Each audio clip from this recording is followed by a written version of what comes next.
हरे कृष्णा। हमारे आज के इस गीता वीकली एपिसोड में आपका स्वागत है। आज हम चर्चा करेंगे, कई बार लोग पूछते हैं कि वैकुंठ धाम यानी कि कुंठा रहित, वैकुंठा, कुंठा यानी कि एंजाइटीज, परेशानियां, भगवान का जो धाम है उसको वैकुंठ धाम कहते हैं। उस वैकुंठ धाम में जाने के लिए क्या क्वालिफिकेशन है? जैसे आईएएस बनने के लिए कुछ बेसिक क्वालिफिकेशन चाहिए, एक व्यक्ति को इंजीनियर बनने के लिए कुछ बेसिक परसेंटेज चाहिए, तो क्या भगवान के घर जाने के लिए भी हमको कुछ बेसिक क्वालिफिकेशंस चाहिए?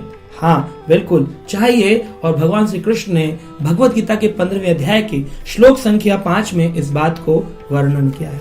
भगवान कहते हैं, निर्माण मोहा जित संग दोषा अध्यात्म नित्या विनिवत कामा द्वंद्वेर विमुक्ता सुख दुख संगे गच्छन्ति अमूढ़ाम पदम अव्ययम् तत्। भगवान ने बहुत सुंदर रूप से वर्णन किया कि कैसे पदम अव्ययम् तत्, वो अव्ययम यानी कि जो कभी समाप्त नहीं होता है, वो शाश्वत अप्रकट जगत भगवान का, वो वैकुंठा, इस जगत को बोलते कुंठा। यहाँ परेशानियां, स्ट्रेस, एंजाइटी रहती है, लेकिन भगवान का लोक है वैकुंठा, आनंद से परिपूर्ण। उस जगत में प्रवेश कैसे मिलेगा? तो कहते हैं, अगर आपके अंदर ये 7 गुण हैं, 7 क्वालिफिकेशंस, तो आप भगवान के धाम में प्रवेश कर सकते हैं। आइए सुनते हैं कौन सी हैं ये 7 क्वालिफिकेशंस। पहली है, भगवान कहते हैं निर्माण मोहा। भगवान ने कहा कि निर्माण और मोह। निर्माण, मान यानी कि बड़ी ही व्यक्ति के अंदर एक प्रेस्टीज की कामना होती है, दुनिया मेरी इज्जत करे, मेरा सम्मान करे। देखो देखो हमको कैसे इन्होंने हमारी बेइज्जती कर दी। हम गए थे उनकी मैरिज फंक्शन में, हमारे गले में माला नहीं डाली, हमको वेलकम नहीं किया, वेलकमिंग एटीट्यूड नहीं था। मेरा दिल टूट गया। और इस कारण से अपने मान अपमान के कारण व्यक्ति द्वंद्व में फंस जाता है।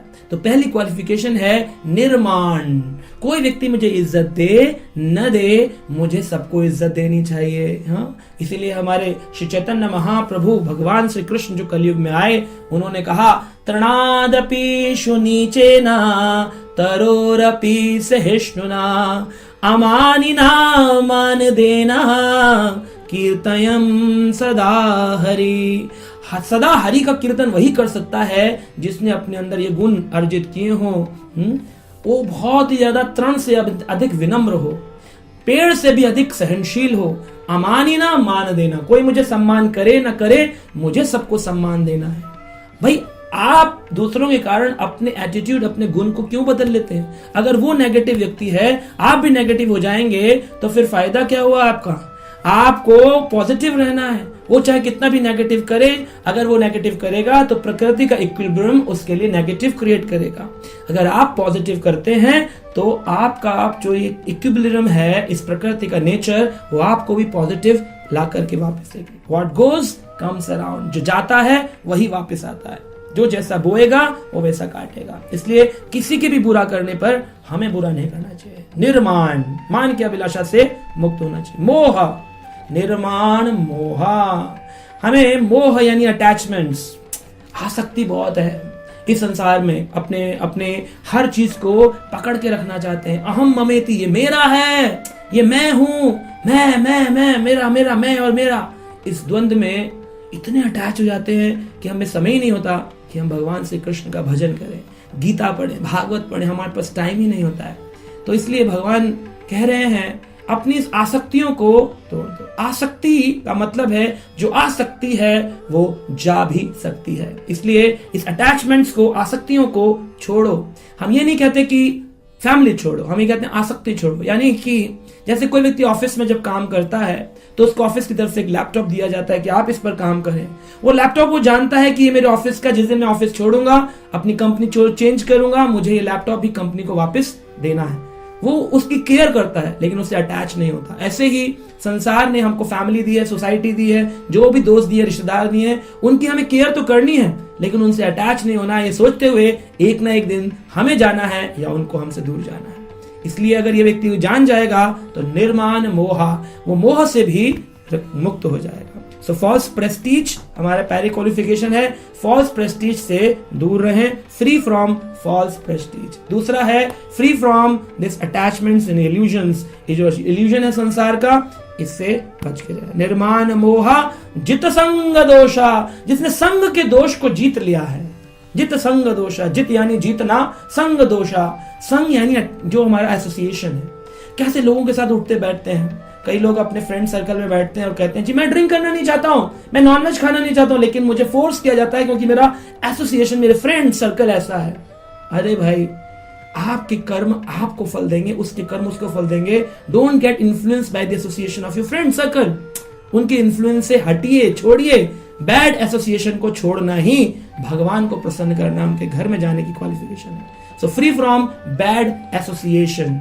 वो लोग जो बुराइयां करते हैं, क्रिटिसिज्म्स करते हैं, कंप्लेंट्स करते हैं, उन लोगों से दूर रहना ही एक व्यक्ति के लिए सदाचार का जीवन है, भगवान के घर में प्रवेश करने का सदमार्ग है। जित संग दोषा। और कहते हैं आगे अध्यात्म, अध्यात्म में उसको जीवन गुजारना चाहिए। अध्यात्म यानी हम है आत्मा, अध आत्मा यानी आत्मा के बारे में जो जानकारी देती है, जैसे गीता, श्रीमद् भगवत गीता, इसका गहन अध्ययन करना चाहिए। Scrutinizingly study Bhagavad Gita will reveal all the answer of your questions. आपके सभी प्रश्नों के उत्तर बड़ी सरलता से गीता दे देती है। अध्यात्म और नित्य, ये जो जगत है ये अनित्य है, भगवान का घर नित्य है। उस नित्य शाश्वत धाम की जानकारी ले लेता है जो व्यक्ति अध्यात्म के मार्ग से, अध्यात्म नित्य, उस व्यक्ति के साथ क्या होता है, विनिवर्त कामा, और साथ में उसको विनिवृत्त, निवृत्त यानी कि छोड़ देना, काम इच्छाओं को, लस्टी डिजायर्स को अपने जीवन से निकाल देना। विनिवृत्त कामा, अगर कोई व्यक्ति इनसे विन ओवर हो जाता है, क्या वो समाज के अंदर अट्रैक्ट नहीं होता है अपनी काम इच्छाओं से, तो वो व्यक्ति भगवान के घर जाने के लिए एक और क्वालिफिकेशन अर्जित करता है। और सिक्स्थ क्वालिफिकेशन है द्वंदेर विमुक्ता सुख दुख संगे।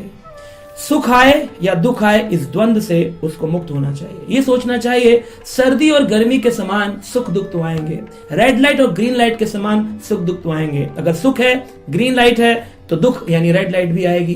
रेड लाइट है तो कुछ काल बाद ग्रीन लाइट भी आएगी। इस द्वंद से सही क्या है और गलत क्या है मुक्त होना चाहिए। करना वो चाहिए जो ठाकुर जी चाहते हैं, उनके निर्भर होकर के उनकी इच्छा अनुसार अपने जीवन को चलाना चाहिए। द्वंदे विमुक्तः सुख दुख संगे गच्छन्ति अमूढ़ाम पदम अव्ययम तत्। गच्छन्ति यानी कि शरणागति कर देना चाहिए। सातवां लक्षण है भगवान श्री कृष्ण के इस ज्ञान को, गीता के ज्ञान को जो शरणागति कर देते हैं। अमूढ़ाम यानी कि जो मूर्ख नहीं है, जो संशय रहित हैं, वो लोग क्या पाते हैं, पदम अव्ययम तत्, उन लोगों को अव्ययम तत् प्राप्त होता है। तो आज हमने चर्चा करी है 7 qualifications can take you to Vaikuntha Dham. ये 7 गुण आपको भगवान के वैकुंठ धाम में प्रवेश करा सकते हैं।